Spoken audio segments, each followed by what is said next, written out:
Hi, I'm Bradley. And I'm Brendan. And on today's episode of Story Proof, we are talking about the film Armageddon from 1998. Yeah, the film pretty much everybody on Earth has probably seen at least once, maybe Dude, twice. It's so good. I enjoy it. It's a good movie. Yeah, we were talking a bit before this about Michael Bay films in general, and I was like, this is both my favorite Michael Bay film, and I would argue his best. Yeah, I don't know. It's kind of a toss-up for me. I think The Rock is probably up there, too. This is probably the one I've seen the most of his movies. It's because it's the best. And then weirdly, I've seen a lot of Pearl Harbor, mostly because my family would watch it a lot, even though Pearl Harbor's not good. For some reason, I feel like I knew that. Yeah, it's not. I recently rewatched it, and I was like, man, I remember this movie being a lot better than it is. Yeah, it's not good.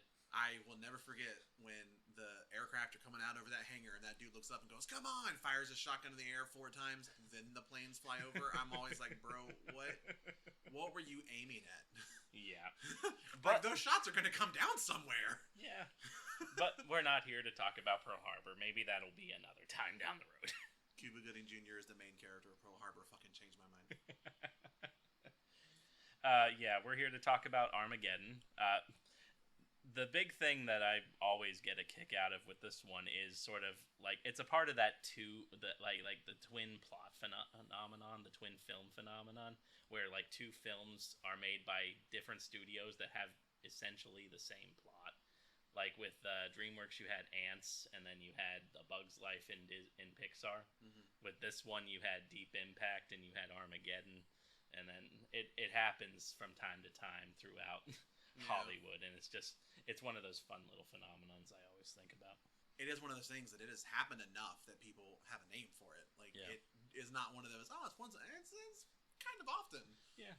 So, I don't know. It's fun. It's fine. I will say I think I enjoy Deep Impact a little bit more just personally, but I know that one is not everybody's favorite because it does take everything so much slower and so much more Yeah, that's cool. Okay, let me slam Brendan here for a minute. I do not understand. You and I have spoken so unbelievably highly of this film for most of our lives, and all of a sudden today you're like, yeah, it's not that great. Yeah, I don't like it that much. Yeah, I like this other one better. I'm like, what the fuck? Where is this coming from? I've never heard you say a single negative thing about this film.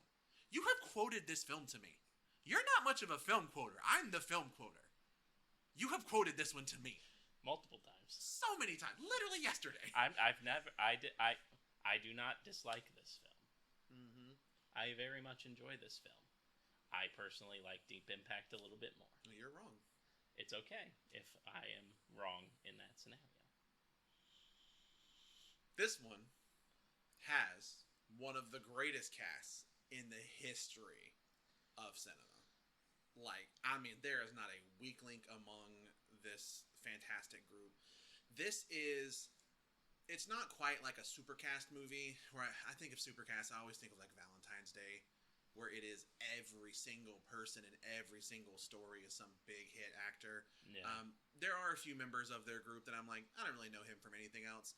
But there are some people in this that pretty big name, and then you watch it, you're like, oh, cool. And then they're only in the movie for 5 minutes. Yeah. Owen Wilson is literally the one I think of. But yeah, this cast, it is absolutely stacked from top to bottom. The I'd say the main two you follow for most of it are Bruce Willis and Ben Affleck. Yeah. They play a father figure and boss / the potential son-in-law, being Ben Affleck. But literally just running down the list, you've got Bruce Willis, Ben Affleck, Liv Tyler, Will Patton, Steve Buscemi, William Fichtner, Owen Wilson, Michael Clark Duncan, Peter Stormare, Ken Campbell, Jessica Steen, fucking Keith David, and then you've got Liv Tyler, who isn't part of that group, but she is obviously in the movie. Yeah. You got Jason Isaacs.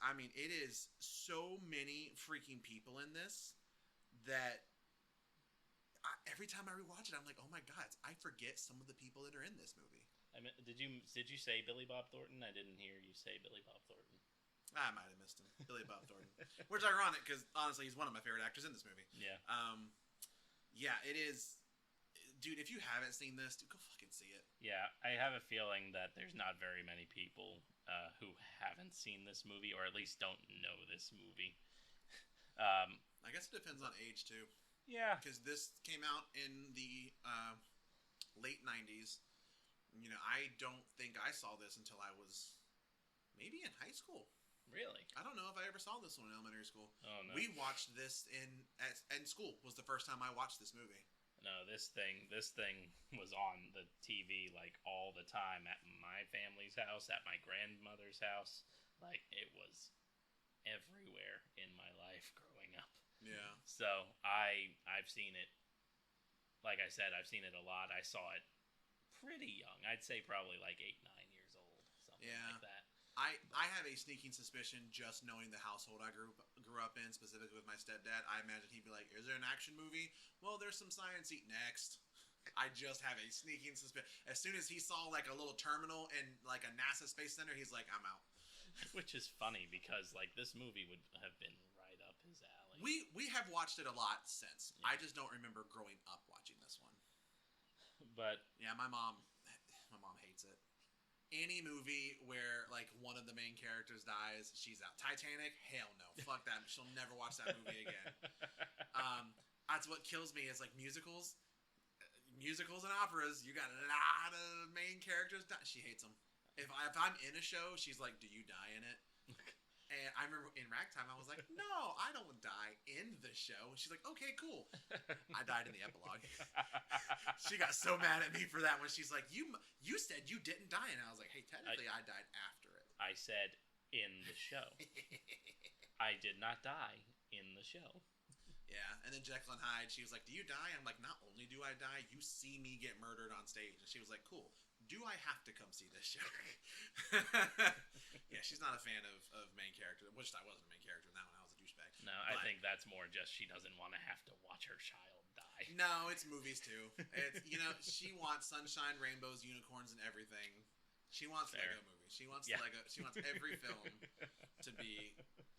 Although I have been surprised by some of the stuff that your mom likes. Dude, she is currently tearing through Fear the Walking Dead, and she texted me the other day, and she's like, "I hate the kids in this. I hate kids." And I was like, I knew of at least one main character in that show that got killed by a kid, but she told me of another one. I'm like, dude, the main characters keep getting killed by kids? And she was like, yes, it's happened more than once. I mean, this is a Walking Dead show. I understand that the lead characters kind of died semi-regularly. Well, I mean, yeah. There are a lot of them to choose from, but yeah. Yeah, it is weird. Yeah, because she watched Game of Thrones too. Not a fan of that. A lot of those main characters died. Of course she wasn't a fan of Game of Thrones. She liked it for the most part. Yeah.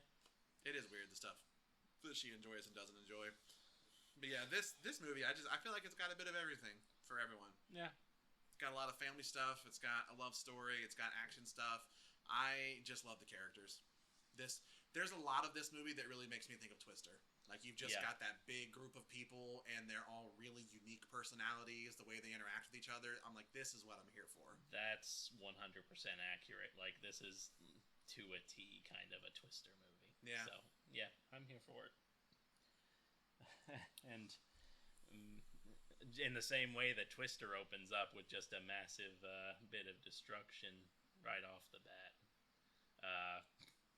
this movie opens up with the space shuttle getting blowed up. Blowed up? Yeah. The Space Shuttle Atlantis gets absolutely annihilated. There is a scene in this. I even rewatched it, and I meant to write it down. I don't remember. But there is a time where a guy in New York City, because there's here, and then there's later on in the film, there's a time where, like, Yeah. I don't know, I guess they're called meteors at that point, the smaller ones. Or maybe they are still called asteroids, but the smaller ones where they're hitting. There's a guy in New York City that is selling Godzilla merchandise. I knew we were going to talk about this. Is it in the beginning? It's right. I'm pretty sure it's one of the first ones. So you get the shuttle Atlantis getting hit by the stray meteors, and that's what sort of tips off NASA. And then you get a second bit of meteor shower that comes down and hits New York City. Yeah. And man, you know it was 1998. And look, I think the graphics are fine. The graphics are fine. It's more just the post 1998 like you see the Twin Towers. I was literally about to say one thing because I've been rewatching The Sopranos here lately. I love that the Twin Towers is like the second or third shot of the opening credits of The Sopranos. Like that used to be the thing that when you were in New York, you saw like two things. You saw the Statue of Liberty and you saw the Twin Towers. Yeah. So like seeing it, like knowing what would happen. I mean, they didn't. They didn't. It's fair. I get what you're saying, though. But it hits differently for our generation of people who, lived through the events and their world has been kind of shaped past it. Yeah. But yeah, the meteors come down, and there's this guy who is arguing with the Godzilla selling dude. Best character in the movie. About his dog trying to attack some of the Godzilla toys. Worst character in the movie. And so the meteor comes down. The guy you get a close up shot of the guy selling Godzilla's literally looking up at the meteor as it comes crashing down at him.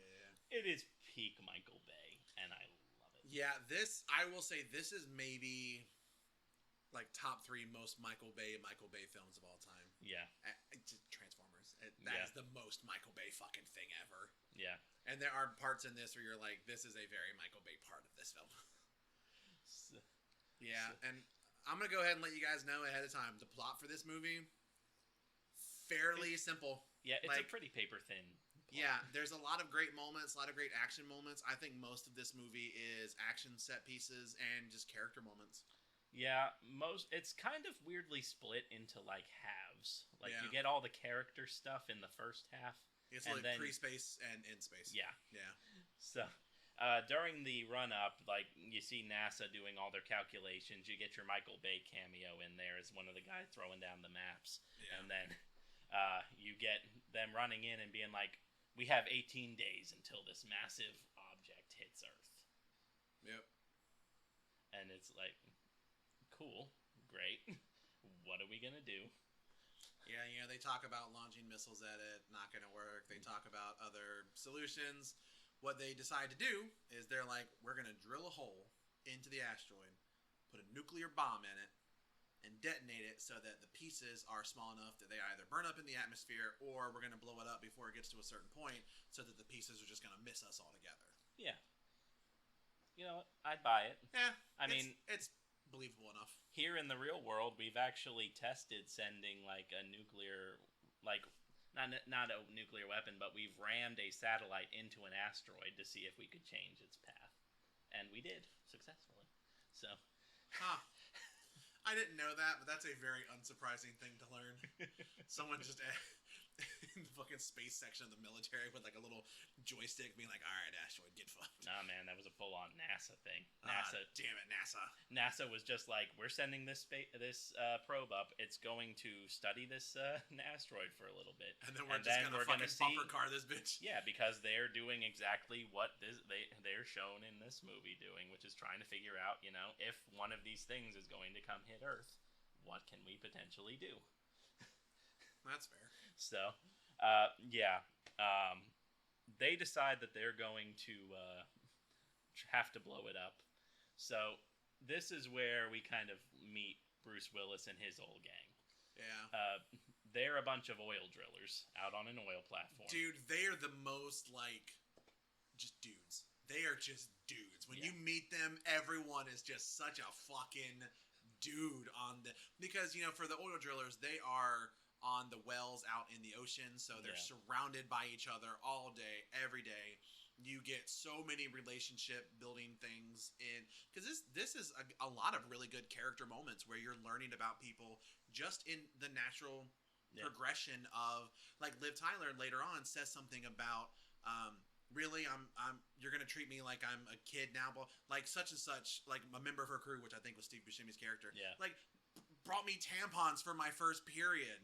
And you're like, okay, so that she's been around for a while. He's clearly been around for a while. Yeah. There are just so many moments where you get the sense of exactly who these guys are and how tight they are with each other, and it doesn't have to spend a lot of time sitting there talking about it. Just my favorite one is after Bruce Willis finds Ben Affleck in bed with Liv Tyler, and they have their little standoff, and Bear, played by Michael Clark Duncan, just gets in his way for a quick minute and is like, "I just got to give my guy some time." Yeah, is that when Bruce Willis says you have the shotgun? Yeah. He's like shooting him, and like Michael Clark Duncan, who Jesus God, I always forget how massive this dude is. I think my favorite shot of this is when the doctors are like, "You're not healthy." He's like, "Not healthy," and he jumps up on the bed in his fucking like leopard print, and he's like, "Yeah," like flexing. I'm like, Jesus, this dude is massive. Michael Clark Duncan, I miss you, dude. He's so good. But he steps in front of Bruce Willis, and Bruce Willis is like, I will blow your kneecap out if you don't get out of my way. And he's like, I was just trying to buy my dude a few seconds. Yeah, the rest of the crew is it's just a cast of characters. We mentioned Ben Affleck. He's kind of the young kid on the rig who's like, I don't know I think maybe Bruce Willis and his father were like friends or something. Like, I think there's a quick line about their relationship. There might be. So it very much seems like not really seems, it is. Ben Affleck's character, he really wants to prove himself. He's young. He thinks he really knows what he's doing, but there's even a thing early on where he's like, I chose to drill over here instead of you drilling over here, and then there ends up becoming a big issue with it, and Bruce Willis is like, dude, I fucking told you, I know better than you. He actually fires him in the beginning, because he's like, I can't fucking trust you, but of course, he is dating his daughter. Yeah. So, yeah, there's a lot of stuff early on. I will say that Harry Stamper, so Harry is the name of Bruce Willis's character. Yeah. The other one that you meet pretty early on is Chick, who has the I'm not gonna say has the maybe greatest line delivery in cinema in this movie. I don't want to say it yet. No, we'll get there though. It is my favorite line in this movie. This is Will Patton, and dude, Will Patton plays the best friend better than anyone else. He's one of my favorite actors. He's so there. good. Remember the Titans is always like peak for me, and then even his brief part in Halloween, the new Halloween trilogy, just really See, I always think of Punisher, where he plays the best friend in that. Oh, does he? He gets stabbed, but yeah. Oh, you're the best friend in a superhero movie from the mid 2000s / mid 2010s. Like, you're gonna get stabbed. Yeah, you know what's a real shame about that one is that he actually doesn't get stabbed by the Punisher. He gets stabbed by his best friend. Good movie. Anyway, so there's a funny thing that was in the freaking like special features for this, where Ben Affleck is like, okay, wait a minute. In real life, if you had this, why is it easier to train oil drillers to be astronauts than it would be for the training astronauts to be the drillers? Yeah. And Michael Bay famously said, "Shut the fuck up, Ben." Yeah, this. NASA decides that they need Harry, so they send the military out to grab him. Which is, in this process, literally sending a fucking helicopter out to the rig. Yeah. Bruce Willis thinks it's a joke and is like, "Hey, did Crazy Willie put you up to this?" Afraid I don't know, Crazy Willie, sir. Yeah, and they, give him the lowdown. He says that the condition is he wants to bring his own team, and it's a pretty good sized team. Yeah, they bring him to NASA to because first of all they've got his oil drill design, and they've been training. I guess they've been training astronauts to use it. I'm confused by the timeline here because we're told we have 18 days to drill, but they've been training for 6 months on this thing. So were they already planning to send a team up to go drill an asteroid? Or I always assumed there was a certain level of they were prepared or trying to get prepared in case this happened, and it just hit before they were ready. Maybe that's how I always read into it. Yeah, but it is a little wonky. I'm overthinking it. Surely I don't need to overthink just shut the fuck up, Brendan. Michael Bay would be very disappointed in you. But anyway, somehow this is where we get the logical leap that it's easier to train oil drillers to become astronauts than it is to train astronauts to drill. So it's fine. It really is one of those. Just don't think about it. Yeah, I accept it. Yeah, movie's super enjoyable. Just it's fine. Look, suspension of disbelief, man. You got to just go with it for the logic of the movie. There is also something that's a really good character thing. I don't know if it's mentioned here or if it's later on, but Billy Bob Thornton is one of the pretty much like the go-to person at NASA for this. Yeah. He mentions in the movie about how he wanted to be an astronaut, but he's got a brace over one of his legs. Yeah. It looks exactly like the Forrest Gump brace. Yeah. Where it's like the metal frame goes around it. So there's a nice certain level of like Billy Bob gets a lot of really nice acting moments in this where you can tell he wants to do more. He just physically can't. Yeah. So I like that. I don't remember. Like I said, I don't remember if it's early on or if it's. I think it's right before they go up. I was thinking it was either right before or maybe it was when he was talking to Liv Tyler later on. Yeah. But then I was like, that's a bit late to have that character moment, so I couldn't remember. I think it's when he's talking to Harry right before they go up in the shuttles. Yeah. Because he's like, I wish I could go with you. So, but it is a nice moment. Billy Bob really does get a lot of good little moments in this movie. Yeah. Dude, he's one of those actors that I always think of Bad News Bears. Forever and always, he will be the coach of. Because I will say, I did not watch the original Bad News Bears. I grew up with his version. So, and like the Bad Santa movies, sometimes I forget how monstrously talented of a legitimate dramatic actor he is. Yeah. And every now and then I'll see something and be like, oh, damn. This took me by surprise a little bit. Yeah. Yeah, I love Billy Bob Thornton. I think he's fucking hilarious, but yeah, he's really good. So we get that deal, like, hey, we're going to get the oil drillers. So now we have to go on the recruitment trip to get all the oil drillers. Yeah, he does say like we're gonna whenever the guys hit land, they spread out pretty far. Yeah, and some of them think they're getting fucking arrested. Jesus Christ, Michael Clark Duncan driving the biggest motorcycle I've ever seen. It looks like a fucking Mad Max vehicle. Yeah. I also do love the fact his name is Bear. Like, what a perfectly named character. Yeah, his name is Bear. Yeah, they find Steve Buscemi's character, whose name is Rockhound, I don't know if he's lying to the woman about her diamond not being a diamond, or if he's just doing that to like pick her up or something like that. But he's in New Orleans, just like hitting on chicks. Yeah. He's kind of a skeevy character. Yes, he's not quite a Quagmire character, because I will say that it would have been very easy to write this character as creepy, especially when Liv Tyler makes that comment that it'd be like, ugh. But I think he's a bit of a horn dog, but he definitely is not like not Quagmire. Yeah, he's not to that level. Yeah. And then you have the other groups, like you get a 5-second shot of Owen Wilson riding a horse. Yeah, with the helicopters coming up in the background. Yeah, and then there's one who's like, "Why is the government here to see you? Are you getting arrested again?" Yeah, I remember the big guy. Like, is he Max. with his mom? Yeah, he's with his mom. Yeah, nice. And he's getting a tattoo. I think that says "mother" on it. That's horrible. Oh man, dude, I am telling you, if you haven't watched this movie, just fucking watch it for this group of guys. Yeah, they're so much fun. Yeah, it's so much fun just seeing the whole group kind of like interact with one another. See, I'm telling you, if I ever made a movie, this is not necessarily like what it's about, but this is the type of shit I would do. I want a group of fucking friends. I want a group of fucking people. I kind of like the idea of making a movie where you don't actually have a main character. I like the idea of just the group is the character. I don't know how well that would go, but I think it'd be really cool. I just, like I said, fucking Twisters, that's my favorite. The Twisters look great. Everything is awesome, but that fucking group of people, that's what I'm there for. I mean, it's been done, so yeah, it can work. But I'm with you. Yeah, these guys are just so much fun. When they give their like requirements to the like, okay, this is what the guys want to go. Yeah. Bear wants to spend the night in the White House. He wants to spend like a whole summer in the Lincoln bedroom of the White House. Of course, they all request to never have to pay taxes again. Yeah. Which, I mean, fair. Yeah. If you're going up to risk your life in space, like. Yeah.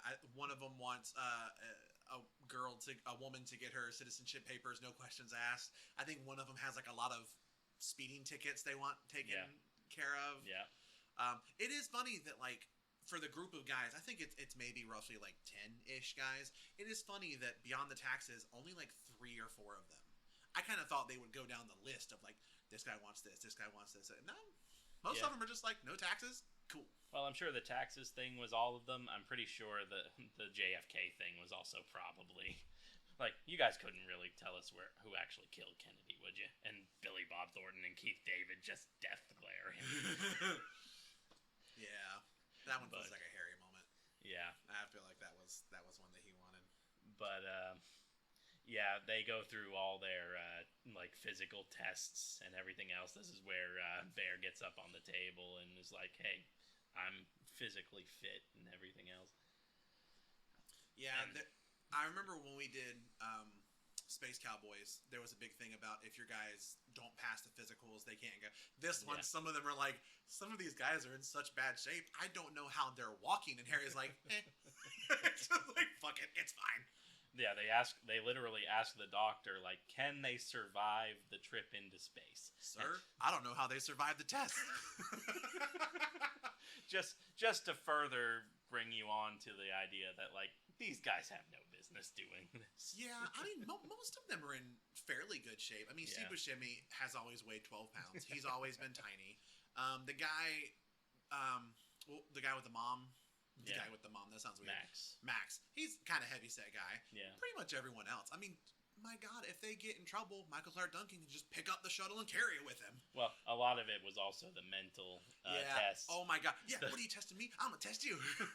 The moment where Bear just gets so emotional and starts crying and breaking down. I want to watch this movie again.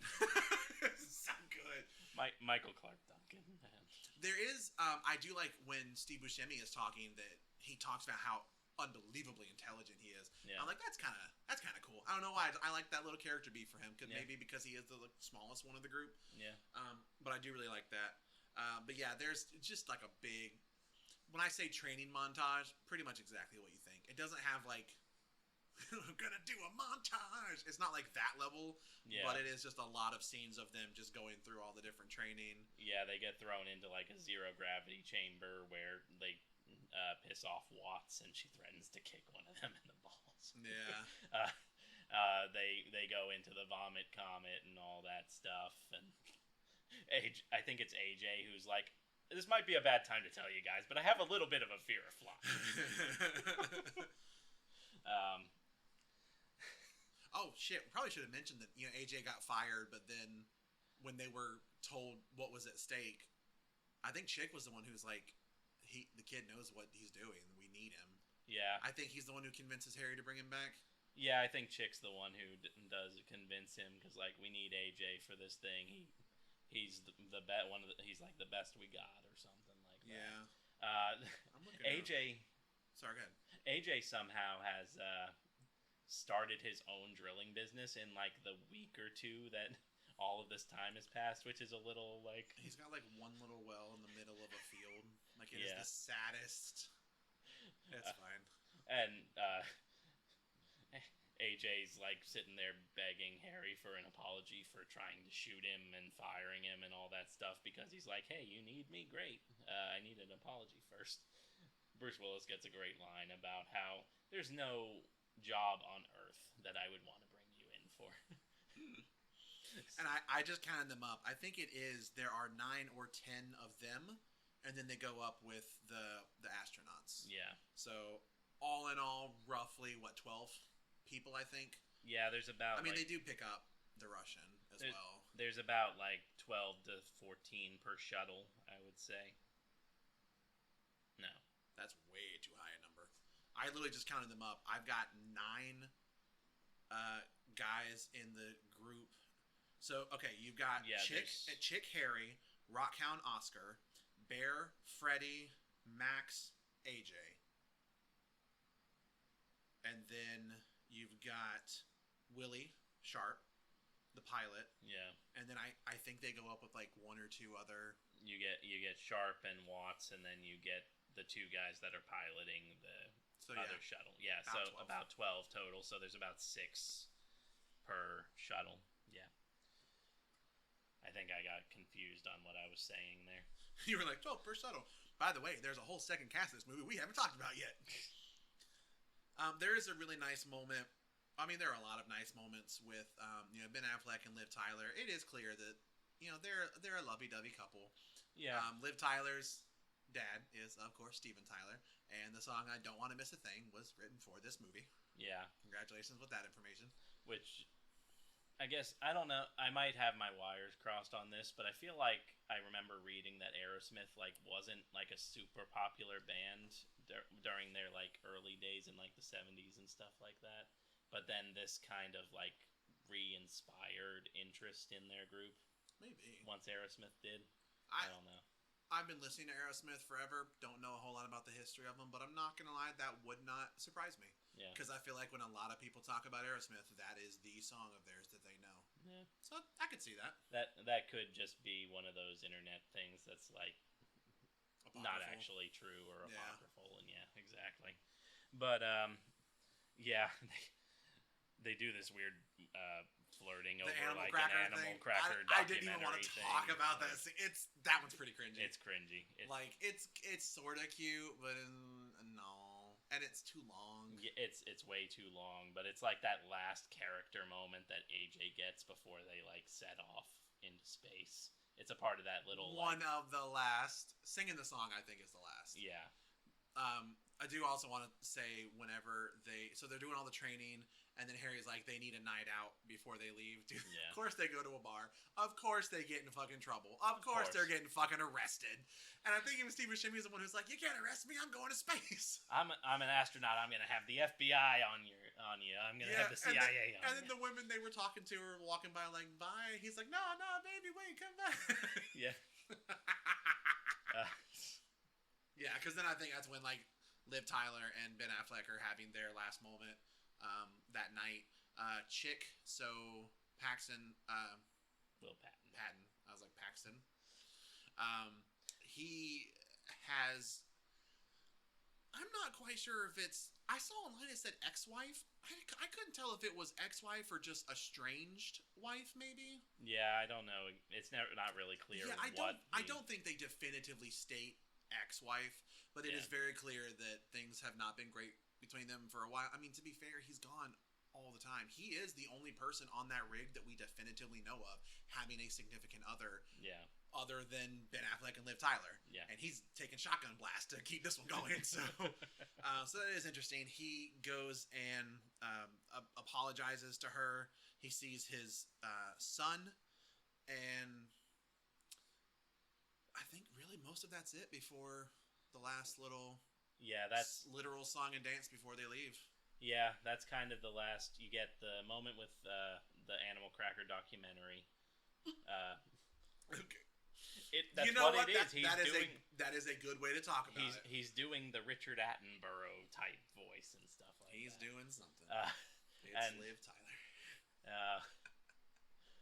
And then you get the moment with Chick. This is when Billy Bob tells Harry, because I was like, I remember them sitting and talking about it. Okay. Yeah, so you get Chick. The ex-wife says that he can't come around, which is, I guess, a part of their agreement. You know what? Shit, I guess that would make sense. They were divorced then. Yeah. Okay. Because it confuses the child. I saw some things online that said the son didn't know that Chick was the dad. Well, he didn't, because she calls him a salesman. Yeah. And then when they see him going up into the shuttle on TV, he's like, "Hey, that salesman's going into space. That's not a salesman. That's your daddy." Yeah, so it's a nice line in a moment where she just shattered this child's entire existence. Well, to be fair, he's 2 or 3. He'll be fine. I feel like you don't know what trauma means, but whatever. But he actually leaves a little model of the space shuttle on the stoop and is like, "You don't have to tell the kid who it's from, but give it to him. I want him to have it, and just in case, It'd be really funny if he was like, "Yeah, you don't have to tell him." Leans in. That his dad left him this. And then this is where we get that final conversation, because Harry's like, the only person I have at this point is either my crew or my daughter, and they're all doing their own thing. So he's just talking to Billy Bob Thornton. Yeah, that's a nice moment. And Billy Bob Thornton very specifically is like, I wish I could go up, like you were saying. And he mentions that he always wanted to have the mission patch on his arm and all that stuff. So then next day, everybody's going to the shuttle. President's giving a big speech about how everything is going to maybe be okay. We don't know.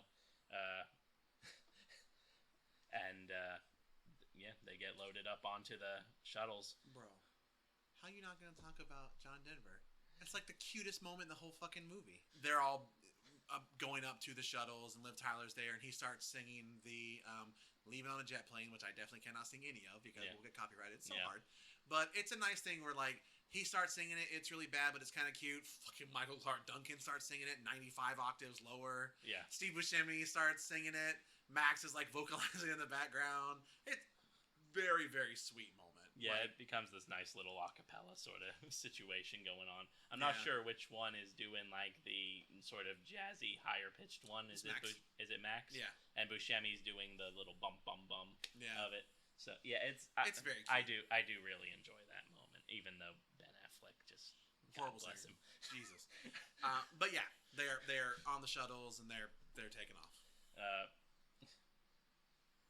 Again, throwing away my quick suspension of disbelief, you have to the shuttles were very specifically designed for like orbiting around Earth. They're not supposed to be able to get into outer space. So did they just have these retrofitted shuttles? Did I just miss a line where they said, "Oh, we've been making these shuttles"? I think they did, because they talked about how they were having to adjust the shuttles to also help carry the new rover drill machines that they've got. Yeah.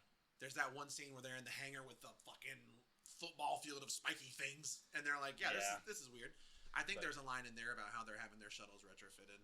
But again, like, is that in the 18 days or is that in the 6 months? I don't know. Again, that's me being too nitpicky about it. So it is what it is. They're going up. Yeah. Did they? How did they? Fuck it. They're in space. The plan is they're using up all of their, usual fuel to launch just into space. And then they're going to dock with the old Mir Soviet space station. Yeah, the Russian space station. So they're gonna... Which does have a person inside of it. Yeah, who has been up there for a hot fucking minute. There's one cosmonaut who honestly might still think the Cold War is going on. I don't know how long he's been there, but it's long enough that he's gone a little cuckoo. Yeah, would not surprise me at all. By the way, when we say Russian cosmonaut, you want to guess who fucking plays him? I'll give you a hint. You only need one fucking guess. You need a Russian in the movie? You call him Peter Stormare. Peter Stormare, fairly well-known character actor, just kind of shows up in everything, usually playing like a Russian or a mercenary or something. Dude, there's a great fucking interview with him, I think with Keanu Reeves, where he's talking about how he gets called in for all these things. They're like, can you do a Hungarian accent? He's like, I do the same accent every time and they don't know any differently. And I'm like, that's fair. Yeah. That's very funny. But yeah, they go up to the space station and the idea is that they are going to, refuel there. There's an issue. A lot of this stuff is old. So there fucking starts a fire, and then they end up having to leave. The space station just fucking blows up. Yeah, they try to make you think that they're gonna leave AJ on the space station to blow up. Obviously, they don't do that. They even end up taking Lev with them, which is nice. Just realized, probably should have specified there are 2 shuttles. Yeah. Just now realized I think you maybe mentioned earlier, but it becomes a pretty important plot point later on as well. Yeah, there's 2 shuttles, the Freedom and the Independence. And Harry has one and part of the team on one. Yeah. AJ has one part of the team on the other. And the idea is each of them will land on a different side of the asteroid. And then they'll drill each down to, 800 feet? I do not remember the distance. I know it's a certain... And then they'll both drop nukes in there. Bada bing, bada boom. Literally. Peace the fuck out. They go zooming off towards the moon. They use the moon's gravity to slingshot, and they end up going into the tail of the asteroid. Really cool shot. Yeah, it's really solid CGI. Holds up very really looks great. Does not go well. Yeah, no, one of the shuttles goes down almost fucking immediately. Yeah, the one with AJ and his team on it gets hit by space rocks. Almost actually takes out the other shuttle in the meantime because it barrel rolls as it goes out of control over the other shuttle. And it kills a number of their guys immediately. Yeah, you don't know exactly what happened right away. They just assume like everybody gone. Yeah. So they're like, okay, we got one shot at this thing. Yep. I know it's Owen Wilson, and then it's like the only other guy that I don't really know. Yeah. I don't even remember his character name. Yeah, I don't honestly. I think it's like I think he's the one who wanted the citizenship for the woman. Yeah, he's the one who wanted the citizenship for his girlfriends. But yeah, he and Owen. I don't even think. I think one of their like seats comes unseated. God, I think Owen Wilson. I don't even think he comes out of his seat. I think he just dies in his seat on the shuttle. I think like a rock came through the shuttle and yeah, but I mean like he's literally still strapped in. Yeah, you're like right. He does not even come out of the seat. Yeah, you're right. So yeah, from that one, the only people that make it out of there are AJ and then Bear. So we still got Michael Duncan. Thank you, Jesus. He could be hit by the asteroid and walk it off. And then you do have Lev, so the cosmonaut. Thank you, Jesus. Because he gets one of the best lines in this movie. Wait, did he already say it? Yeah. No, we skipped it. Damn it! I was thinking it was later. This is the line that you quote all the fucking time. No.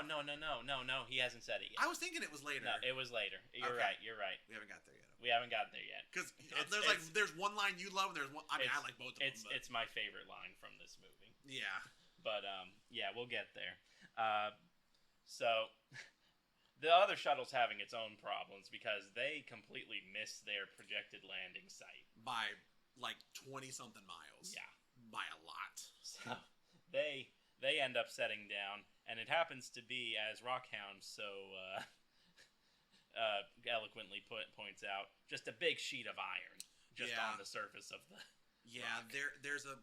So this is where like a lot of kind of like beats happen sort of fast. They are drilling, and they're just like going through their drills. I mean, it is like destroying their equipment, and they're like, this is a lot worse than what we thought it was going to be. And then that's when he mentions there's a reason why we had a specific landing zone is we are just on a sheet of just fucking impossible to go through quickly stuff.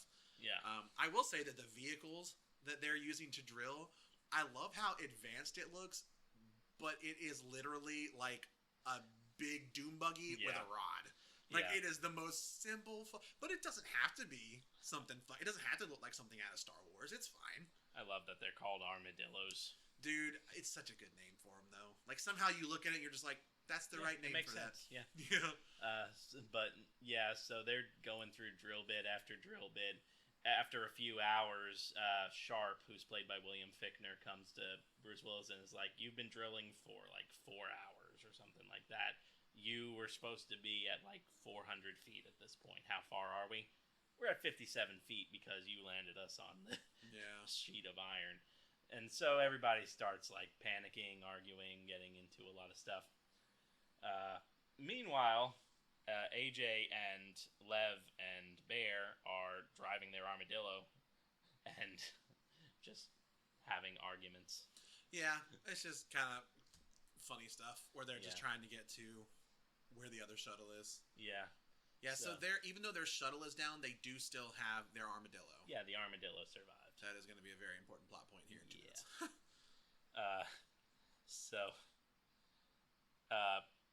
Is this argument with William Fichtner's character the one that where he like screams that these guys are the biggest mistake in the history of NASA, or is that after what happens to Max? I think it's after what happens to Max. Okay. I think. Because that's when like a lot of shit hits the fan. Yeah. So basically, we go back to the team. They're still drilling. One of their drill cores gets stuck in the thing. Max is in the armadillo, and he's trying to push it way too hard. The transmission blows, and it completely throws the armadillo up into space, sends Max flying. Max is gone. Yeah, that one sucks, because he's like, they're telling him like, dude, you got to stop, and he's like, no, I think I got it. Yeah. And he starts like fucking burning up in the fucking armadillo, and it just gets fucking yeeted out into space. Yeah. You thought I wouldn't get one. No, I figured you'd find one somewhere. Random side note, we guest starred on one of our friends' podcasts yesterday, and I worked the word yeet into it, and as soon as I did, the look on your face was fucking priceless. But yeah, so Max is gone. Yeah. I'm not gonna lie. This is the death that makes me the saddest in this movie. Really? I like Max. Max was such like a sweet character. Yeah. Seeing the thing with his... He's just like the big, lovable guy who's like, don't worry, Mom, I'm going to save the world for you. That would be me. Yeah. I would get blown into space. I would die. So, yeah, at this point now, again, remember, they still think the other shuttle's just gone. Nobody's alive anymore. So they're like, okay, inform the Earth that we're all doomed right now. Yeah. Sharp's plan is more or less just fucking dump the bomb in, get it as deep as we can, and fucking we'll see what happens. Is this where he pulls the gun? No, that's when they start to try to disarm the bomb. Okay. Well, I think around this point is when the president hits the fucking button. Yeah, because Keith David is back on Earth at Mission Control, and he's like, okay, we only have like 7 minutes left until we lose the ability to remote detonate this nuclear weapon. So they're like, we don't have any other choice. Just drop the nuke in as far down as you've gotten so far, which is like 200 feet or something like that. And we're going to just hope for the best. So they prepare to just detonate the nuke. Meanwhile, Sharp is freaking out on Bruce Willis and is like, they go into radio silence right after Sharp shouts, "You guys are the biggest mistake in the history of NASA." So, like, NASA's feeling great right now. Yeah. Yeah, so they start remote detonating the bomb. And... yeah, they go to basically turn it off. Sharp fucking pulls a gun out, like just a handgun. And this is when fucking Will Patton has just the greatest line delivery, where it's all of this shit. I mean, fucking cats and dogs, all this going on. Almost like, just wildly bemused. He's like, why did you bring a gun to outer space? What the hell are you doing with a gun in space? It is the best. He sounds like so genuinely just like, bro, what are you doing? Yeah. Like, it is the best fucking line delivery. Which is a very valid point. Yeah. Meanwhile, while all that's going on, the comedy show with AJ Ben and Lev and Bear is still going on. Yeah. Where they come to this big old, like, canyon in the thing, and they're like, we're gonna jump it. Yeah. I mean, I think this is where we get the, okay. No. No. I thought it was still later. It's later. I thought it was, like, just about 11th hour line. It is. Okay. So... I like how half of this video has been us being like, all right, when are our favorite lines said? Yeah. So they use the thrusters because the armadillo, I guess, has little thrusters on it. It's fine. Sure. 5 out of 5. No and then they use the gravity to like float themselves over the canyon. Meanwhile, the nuclear bomb is ticking. Yeah.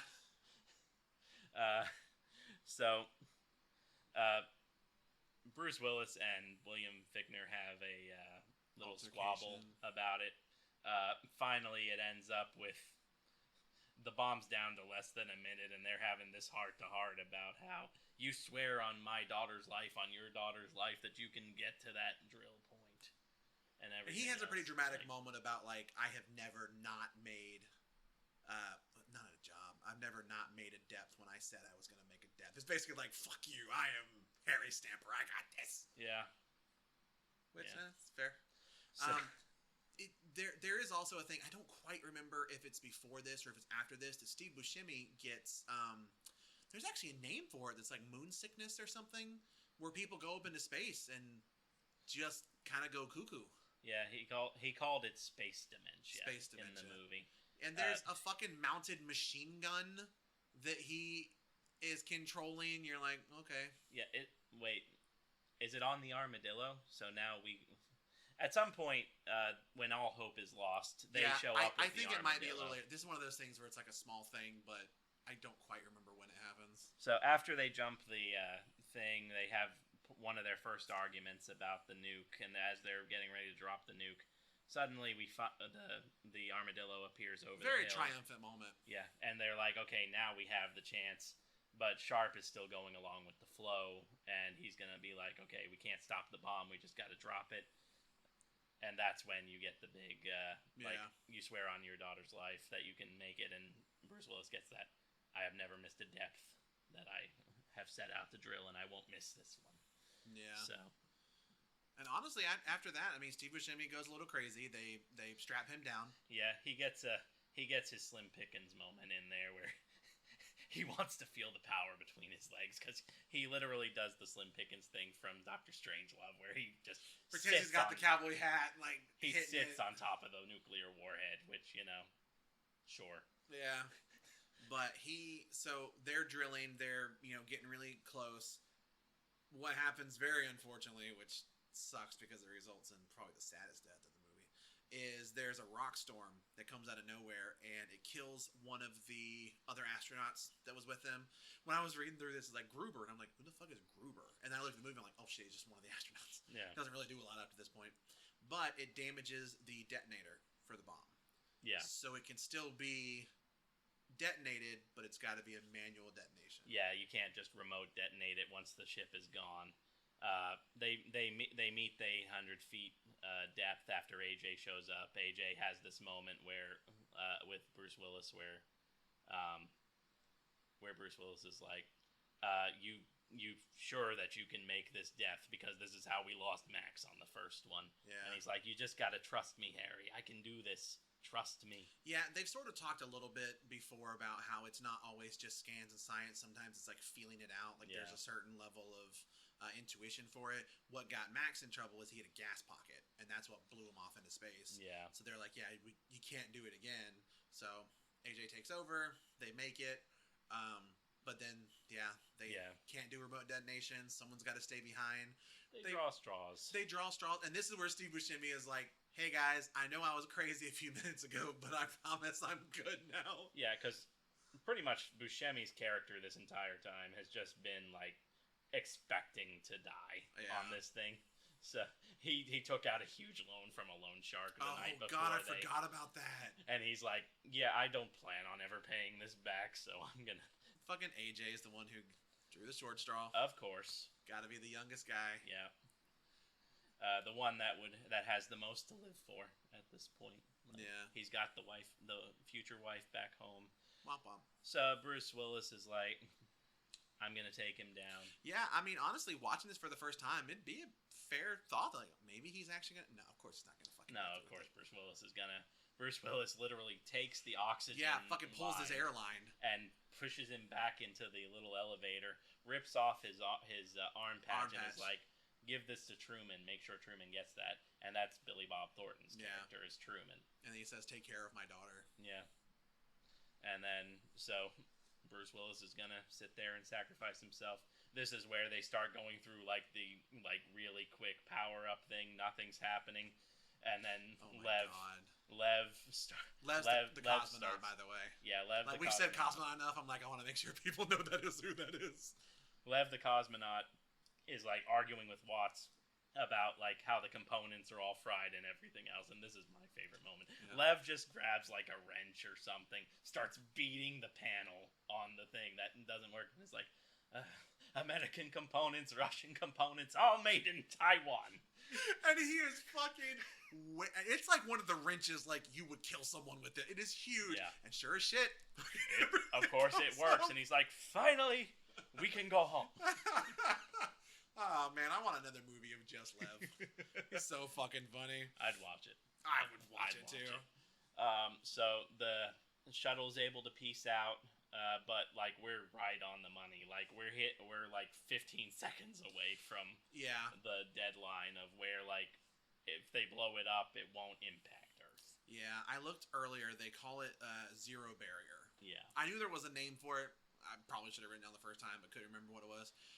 Also, because I think the armadillo stays behind. Yeah. That Harry is able to talk to his daughter one last time. Yeah. And it's just general. It's the usual you, like blah, blah, I love blah. You, I am you because you raised me. So the usual stuff. Yeah, that's fine. So, so then they sign off, and uh, of course, it's not all that easy. Bruce Willis gets knocked around because the asteroid's tail has one last thing to say, and it starts blowing up and exploding. The gas starts going off. So 5-10 seconds tick down. 5 seconds before the barrier, he finally manages to regain control of the detonator for the nuke and blows up the What do you asteroid. think about the shot where he actually presses the button? All the little weird flashbacks and stuff. Yeah. Where it's all cut between him there, I think without a helmet on, just pushing it. I get where they're going for. It's kind of the light flashing before your eyes sort of thing, because you see clips of Grace, and then you get little clips of her when she was younger and stuff like that. Yeah. I don't know. I guess it's sort of I don't mind it. I kind of dig it. Yeah. I think it's a really nice. If he just pressed it and boom, you're left with, I think, maybe your meter of sadness versus almost melancholy happiness. I think it's a bit too far on the sadness, but getting to see all that and really feeling like he was at peace with it, I feel like that was a smart way to kind of move the meter a bit more towards. Yeah, I like it. It gives that one last little moment of this is what he's thinking about in his last instance of life. So yeah, and then honestly, once they get home, it's pretty much exactly what you think. Everyone's kind of happy, except for Rockhound. Steve Buscemi. Steve Buscemi not happy. He's got the stripper that he was interacting with before he went off, who's like, "Hey, how you doing?" But I don't remember her sounding at all like that. But fair. But Rockhound's still like, "I've got so much money that I gotta pay back right now." Yeah, and Truman gets the patch. Yeah. The two lovers reunite. I kept thinking there was going to be a funny moment of where someone sees Lev and is like, "Who the fuck is this guy?" But now he just kind of mixes in with everyone else. Yeah. Also, there is a really nice thing with Sharp, where he goes and talks to Liv Tyler and is like, "Your father was, I think he's the most honorable man I ever met." Yeah, that's nice. He asks permission to shake her hand because her father was the bravest man he ever knew, or something. Yeah, it's a nice moment, especially given all the tension that was there, because it's built up throughout the film that the actual astronauts were pissed that they didn't just do Ben Affleck's plan. Yeah, they didn't have any respect for Harry and his crew, and so William Fichtner gets a little character arc. It's okay. Yeah. And honestly, other than that, Chick meets back up with his ex-wife and his estranged, now notable son. Yeah. And then I think it happens while the credits are playing, where it's AJ and Liv Tyler getting married. Yeah. And they've got the pictures of everyone they lost up on the mission there. And all the astronauts that went on the mission are there. It's just a really sweet. Yeah. I always really like when movies do something during the credits. Yeah. Now we're so used to mid-credit and post-credit scenes, but I do really like, even like this. It's got a wedding scene. Yes Man. There's something that he proposed yes for earlier in the movie, so all of a sudden you get to see them do. That's good. Yeah. I really there was such a thing in the early to mid 2000s where every fucking movie had to have a big dance thing. Yeah. Fucking 40-Year-Old Virgin did it, where they would just play a song and have everyone in the movie just dance along to it. That was very popular for a hot minute. Yeah, I was actually really annoyed when I watched this movie, because I watched it on Hulu, but it was only available through the FX channel. Yeah.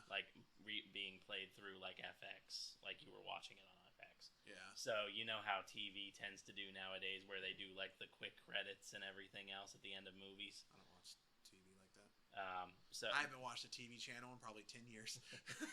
So a lot of times when you're watching a movie, it'll speed run the credits. To sort of within 2 minutes to be able to get to the next movie or next show or something like that. So that wedding scene was just lightning fast, or did they even show it? They didn't even show the wedding stuff. It was literally just the credit roll. No, dude, that's such a cherry on top ending. Come on. Like that you, sucks. and you got like the really sped up version of Of the Aerosmith song. For the record, I just sang it a minute ago. I was like, oh no, Brendan, cut that. But yeah, overall, man, this movie's a fun time. Fucking love it. I will also say budget 140 million, made about 550 million. So by the 2.5 metric. I'm pretty sure when we did our game episode, it was the highest grossing film of '98. Yeah, I was gonna say I knew it was up there. It was either 1 or 2. Yeah. Fair. Like this movie has has that feel of one that would be like, okay, everybody in the 90s was going to see it. It was like the Independence Day. Yeah. Plus, everybody loved a good action movie in the summer. It was the blockbuster, so it was just a lot of notable names in it. I mean, just it pretty much had everything going for it could have had. Yeah. It's even got Godzilla guy, so I'm sold.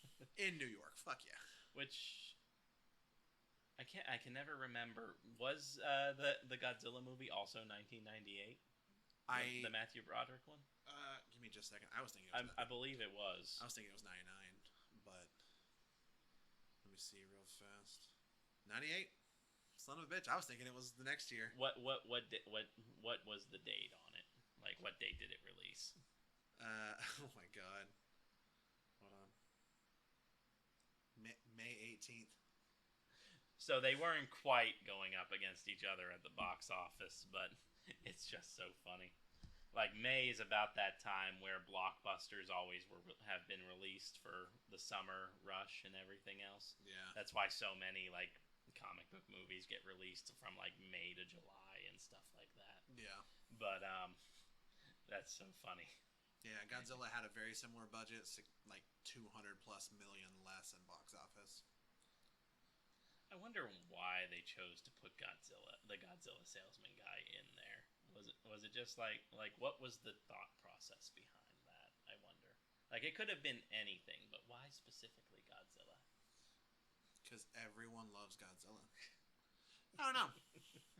It may have just been that. I mean, that is something that is so small in the movie. They very easily could have added it just because there was a Godzilla movie that came out in May of that year. Yeah. Also, that had been when Japan's production of Godzilla had been dormant for a hot minute. Yeah. Yeah, this was before the Millennium Era came about because Godzilla in '98 was so bad. Yeah, I don't know. It was just love Godzilla history. It's such a strange little thing, but it works. I love it. It works. Yeah, this movie is so good. I mean, just the cast. I cannot talk highly enough about the cast. They are what makes it. It is ultimately, when you boil it down to the plot. When we were talking about doing this, I'm like, bro, the plot's so simple. Yeah, and like, it is a lot of points. Like, when we were even with us kind of jumping around a little bit. Once you get to the asteroid, it really is just boom, boom, boom, boom, boom, boom, boom. They're done. Yeah, it's so frenetic in that way that, like, Michael Bay movies always are. Like we said before, it is literally just like two halves of a film. Like, the first one's character, second one's just all action. Yeah. And it's just nonstop all the way to the end. Yeah. One thing I am interested in is, what is your favorite Michael Bay movie, and what do you think is the best Michael Bay movie? And when I say you, I mean whoever's watching this video. Let us know, because we argued about it earlier, and I know I'm right. Yeah, how do you feel about Armageddon and other and Michael tell us Bay why movies? It's perfect. How do you feel about Michael Bay as a filmmaker in general? Very unique style, to say the least. Oh yeah, you always know a Michael Bay movie. Yeah. So. Or a music video. Yeah. Not enough explosions, but it's fine. Yeah. Hope you guys enjoyed this, and yeah, until you hear from us in the future, I'm Bradley. And I'm Brendan. And this has been Story Proof.